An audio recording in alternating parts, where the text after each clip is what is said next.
Bonjour à tous, ravi d'être devant vous ce jour pour vous parler d'une nouvelle aventure.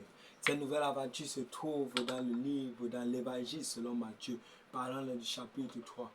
Dans le chapitre 3, on nous fait comprendre que la vue de Jean-Baptiste dans le désert avait déjà été annoncée par le prophète Isaïe.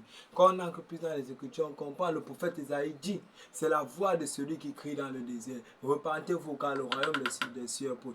Et Matthieu chapitre 3 nous fait comprendre qu'en ce moment, Jean-Baptiste était dans le désert. Jean-Baptiste était dans le désert, il avait un habit vêtu d'un peau d'animal. Il cria, c'est la voix, il cria, repentez-vous car le royaume des cieux est proche.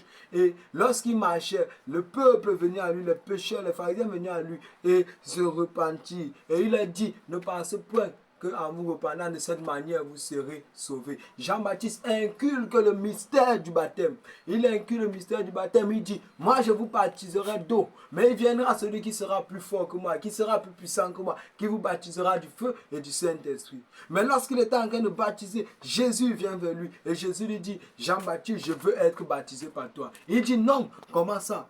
Comment toi tu dois être baptisé par moi? C'est plutôt moi qui dois être baptisé par toi. Mais Jésus lui dit, si c'est moi qui te baptise, tes règles ne seront pas respectées. Nous devons respecter, nous devons faire ce qui est juste pour que cela soit vu aux yeux de mon Père. Et lorsque Jean-Baptiste posa, lorsqu'il jeta, il plongea Jésus dans l'eau. Et lorsqu'il sortit Jésus de l'eau, une colonne de feu sortit du ciel. Et lorsque cette colonne sortit, cette colonne s'étendit sur la tête au-dessus de la tête de Jésus. Et une voix s'imposant dans les cieux et disant, cet homme est mon fils en qui j'ai mis toute ma confiance.